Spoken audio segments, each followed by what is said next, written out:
সংগঠিত হয়ে যাবে। পৃথিবীর মানুষ শুনে রাখেন, আমার আপনার মতো মানুষকে আল্লাহ রাব্বুল আলামিন পাঁচখানা বিষয়ে জিজ্ঞাসা করবে। যতক্ষণ পর্যন্ত আমি আপনি পাঁচটা বিষয়ে উত্তর না দিতে পারবো, লা তাযুলু কদাম ইবনে আদম, আদমের কোন সন্তান সন্ততিকে আল্লাহ রাব্বুল আলামিন কিয়ামতের দিন পদত্যাগ করতে দেবেন না। আল্লাহ রাব্বুল আলামিন এক পা আগেতেও দেবেন না, পিছেতেও দেবেন না। তো এই পাঁচটি প্রশ্নকে রাসূল বলছেন, প্রথম নম্বরে প্রশ্ন যেটা করবে, আন উমরিহি ফিমা আফনাহু। আল্লাহ বলবেন, আমি আল্লাহ, হে বান্দা, আমি পৃথিবীর বুকে তোমাকে একটা সময় দিয়েছিলাম, তোমাকে একটা বয়স দিয়েছিলাম, 60 বছরের একটা সময় দিয়েছিলাম, 70 বছরের একটা তোমাকে আমি জিন্দেগি দিয়েছিলাম।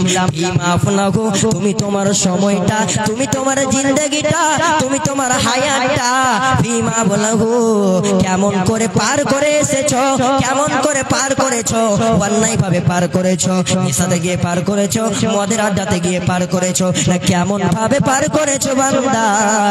আমি আল্লাহকে তিলে তিলে তিলে তিলে বুঝিয়ে দিতে হবে। যতক্ষণ পর্যন্ত আপনি আপনার সময়টা, আমি আমার সময়টা আল্লাহকে বুঝাতে পারবো না, পারবো না, আমাদের জান্নাত যাওয়া হবে না, হবে না, হবে না। দ্বিতীয় নম্বরে রাসূলুল্লাহ বলছেন, শুনে রাখো যুবক ভাইরা, ওয়া আন শাবাবিহি ফিমা আবলাহু। আল্লাহ রাব্বুল আলামিন পৃথিবীর প্রত্যেকটা মানুষকে তার যৌবন দিয়েছে। 18 বছরের তরচাদা একটা যুবককে আল্লাহ রাব্বুল আলামিন যৌবন দিয়েছে। আজকে যৌবনের কারণে, হে যুবক ভাই, আপনি আজকে যৌবনের কারণে পৃথিবীর সমস্ত জায়গায় বিচরণ করতে পারছেন। আজকে আপনার শরীরে বড় শক্তি, আজকে আপনার শরীরে বড় জ্বর, আজকে আপনার শরীরে বড় শক্তি রয়েছে, তাই বলে আপনি পৃথিবীতে যা কিছু করে বেড়াচ্ছেন। কিন্তু যেই দিন কিয়ামত সংগঠিত হয়ে যাবে, ওয়া আন শাবাবিহি ফিমা আবলাহু, তুমি তোমার যৌবনটা, তুমি তোমার সময়টা, তুমি তোমার যৌবন কালটা, আমি আমার যৌবন কালটা যদি আল্লাহকে বুঝাতে না পারি, যদি আল্লাহকে বুঝিয়ে দিতে না পারি, সেই দিন আল্লাহ আমাদের ছাড় দেবে না, দেবে না, দেবে না। এজন্য নবী জানিয়ে দিলেন, হে আমার উম্মতের যুবকরা, তোমরা শুনে রাখো রে, এই যৌবন বড় নিয়ামত, এই যৌবন বড় নিয়ামত। এই যৌবনকে তুমি কি করো? সংরক্ষণ করো, হেফাজত করো।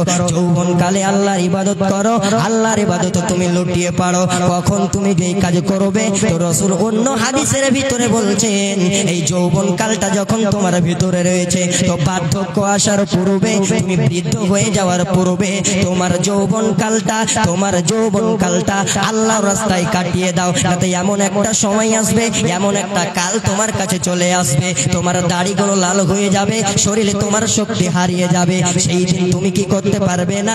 তুমি যদি নিজ ইচ্ছা করো, তবুও যৌবন কালের মতো ইবাদত তোমার দ্বারা করা হবে না, যৌবন কালের মতো ইবাদত তুমি করতে পারবে না। এজন্য রাসূল জানিয়ে দিলেন, উম্মত শুনে রাখো, তোমার যৌবন কালটা, তোমার যৌবন কালের সময়টা তিলে তিলে তিলে তিলে কাজে লাগাতে থাকো। যৌবনকে অসৎ ভাবে ভাই তোমরা করো না, করো না, করো না।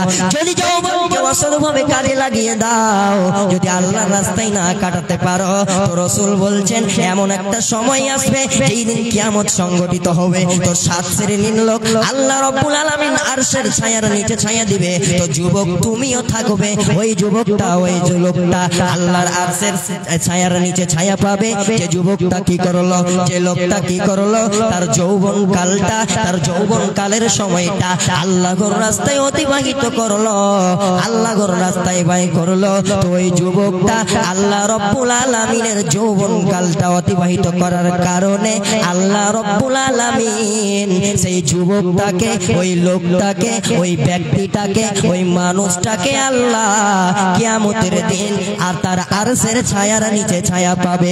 আর যে ব্যক্তি আরশের ছায়ার নিচে ছায়া পেয়ে নেবে রে, ও ব্যক্তি জাহান্নামে যেতে পারে না, পারে না, পারে না। ওরে মুসলমান তোরা হারাস না ঈমান, ওরে মুসলমান তোরা হারাস না ঈমান। যদি করিস নামাজ রোজা, থাকবে না তোর পাপের বোঝা। যদি করিস নামাজ রোজা, থাকবে না তোর পাপের বোঝা মরণকালে পাবি রে তুই জান্নাতি আদান ওরে মুসলমান তোরা হারাস না ঈমান অতএব যুবক ভাই রে যৌবনকাল আল্লাহ রাব্বুল আলামিনের বড় একটা নিয়ামত এই যৌবনকালটাকে যারা পৃথিবীর বুকে কাজে লাগাতে পেরেছে যারা যৌবনকালটাতে পৃথিবীর বুকে টিকে থাকতে পেরেছে রে আল্লাহর রাস্তায় টিকে থাকতে পেরেছে ওই যুবকগুলো সফল ওরা কামিয়াব ওরা জান্নাত চলে যাবে তৃতীয় নম্বরে রাসূল বলছে উম্মত শুনে রাখো ওয়া মালিকি পৃথিবীর বুকে হে মানুষ আপনি আজকে কেমন ভাবে মাল কামালেন আপনি আজকে পৃথিবীর বুকে কেমন ভাবে কালমাল কামালেন হারাম ভাবে কামালেন না হালাল ভাবে কামাইলেন আজকে আল্লাহ আপনার কাছে লক্ষ কোটি টাকার আল্লাহ রাব্বুল আলামিনকে কিয়ামতের দিন তিলে তিলে তিলে তিলে বুঝিয়ে দিতে হবে এরপরে নবীজি বলছেন মিন আইনা তাসাবাগু তুমি মান কামালে ঠিকই কথা তুমি সম্পদ কামালে ঠিকই কথা মিন আইনা তাসাবাগু তোমার সম্পদটা তোমার মালটা কেমন ভাবে তুমি খরচ করলে কেমন ভাবে কামাই করলে কেমন ভাবে খরচ করলে এই মালের হিসাবটা তুমি যদি দিতে না পারো আজকে তুমি জান্নাত যাবে না এরপরে 5 নম্বরে নবীজি বলছেন কি তুমি যতটা ইলম অর্জন করেছিলে পৃথিবীর বুকে তোমাকে লোকেরা মাওলানা বলতো মুফতি বলতো কারি বলতো মাদানি বলতো তো তুমি পৃথিবীর বুকে আমি আল্লাহ রাব্বুল আলামিন তোমাকে জ্ঞান যতটা দান করেছিলাম পৃথিবীর বুকে তুমি যতটা জ্ঞান অর্জন করেছিলে সেই জ্ঞান মোতাবেক সেই আমল মোতাবেক সেই জ্ঞান মোতাবেক তুমি আমল করেছিলে কিনা বলো আজকে যদি তোমার কাছে সেই জ্ঞান মোতাবেক তুমি আমল যদি আমি না পাই আজকে তুমি যদি মানুষদেরকে কোরআনের দাওয়াত দিতে তুমি যদি পিছিয়ে থাকো আমি আল্লাহ তোমার ভিতরে জ্ঞান দিয়েছিলাম আর আমি আল্লাহ জ্ঞান সবাইকে দান করি না ইসলামের জ্ঞান সবাইকে দান করি না আমি আল্লাহ যাকে ভালোবাসি রে আমি আল্লাহ সেই ব্যক্তিকে সেই মানুষকে ইসলামের জ্ঞান দান করি তো আল্লাহ রাব্বুল আলামিন বলবে আমি যে তোমাকে জ্ঞান দান করেছিলাম তো তুমি পৃথিবীর বুকে তোমার জ্ঞানটা তোমার বিদ্যাটা তোমার বুদ্ধিটা কেমন ভাবে খরচ করেছিলে কেমন ভাবে কাটিয়েছিলে এই খবর যদি এই সময়ে যদি আমাকে বুঝাতে না পারো আমি আল্লাহ তোমাকে জান্নাত দেব না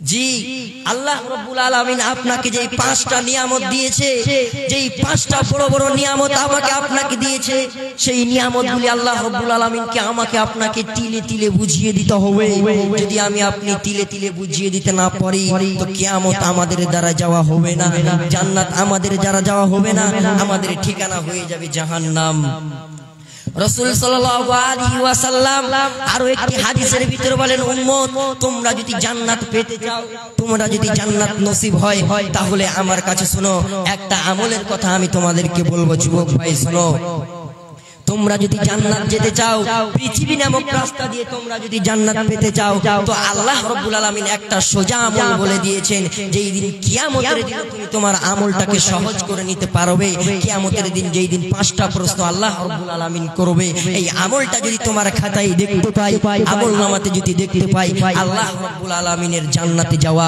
তোমার জন্য সহজ হয়ে যাবে সেই আমলটা কি যেটা আমরা যুবক ভাইরা করতে পারি না যেটা আমাদের বাড়ির সম্পদ আমাদের বাড়িতে রয়েছে আমলটা সেই আমলটার কথা আমি আপনাদেরকে বলবো সেই আমলটার নাম হচ্ছে যুবক ভাই তোমরা পিতামাতার সেবা করো পিতামাতার যদি সেবা করতে পারো তো পিতামাতার সেবা করলে জান্নাত যাওয়া আপনার জন্য আমার জন্য সহজ হয়ে যাবে এজন্য রাসূল সাল্লাল্লাহু আলাইহি ওয়াসাল্লাম বলছেন কোরআনুল কারীমের ভিতরে আল্লাহ রাব্বুল আলামিন জানিয়ে দিচ্ছেন কি আল্লাহ রাব্বুল আলামিন বলছেন আল্লাহ রাব্বুল আলামিন বলছেন কি তোমরা পিতামাতার অনুগত করো তোমরা পিতামাতার আদেশকে মেনে চলো এজন্য আল্লাহ রাব্বুল আলামিন বলছেন ওয়াকাযা রাব্বুকা আল্লা তা'বুদু ইল্লা ইয়াহু ওয়া বিল ওয়ালিদাইনি ইহসান যুবক ভাই তোমার কাছে তোমার মাতা রয়েছে তোমার পিতা রয়েছে তুমি যদি পৃথিবী নামক রাস্তা দিয়ে জান্নাতে যেতে চাও তো একটা সহজ রাস্তা হচ্ছে তুমি তোমার পিতামাতার তুমি কি করো আনুগত্য করো যদি পিতামাতার আনুগত্য না করতে পারো জাহান্নামে চলে চলে যেতে হবে, কোনো উপায় রবে না, থাকবে না, থাকবে না। মা বাবার কথা মতো সেজন চলে না, আল্লাহ নবীজির দয়া তারা পাবে না, হায়রে আল্লাহ নবীজির দয়া তারা পাবে না। মা বাবা অতি আপন, মা বাবার করো যতন, মা বাবা অতি আপন, মা বাবার করো যতন, তাদের সেবা না করিলে জান্নাত মিলবে না, আল্লাহ নবীজির দয়া তারা পাবে না, হায়রে আল্লাহ নবীজির দয়া তারা পাবে না। মা বাবার কথা মতো যেজন চলে না, আল্লাহ নবীজির দয়া তারা পাবে না। তাহলে আমরা যদি পৃথিবী নামক রাস্তা দিয়ে জান্নাত যেতে চাই, তাহলে আমাদের একটি সহজ আমল হচ্ছে আমাদের পিতামাতার স্নেহ করতে হবে, পিতামাতার দেখভাল করতে হবে। পরিশেষে আল্লাহ রব্বুল আলামিনের কাছে দোয়া করি, হে রব্বুল আলামিন, সেই কিয়ামতের মাঠে আপনি আমাদের 5টি প্রশ্নের উত্তর দেওয়ার এবং পিতামাতার সেবা করে জান্নাত যাওয়ার নসিব আমাদের তৌফিক করে দেন। সকলে বলেন আল্লাহুম্মা আমিন। এখান থেকে আমি আমার বক্তব্য করছি।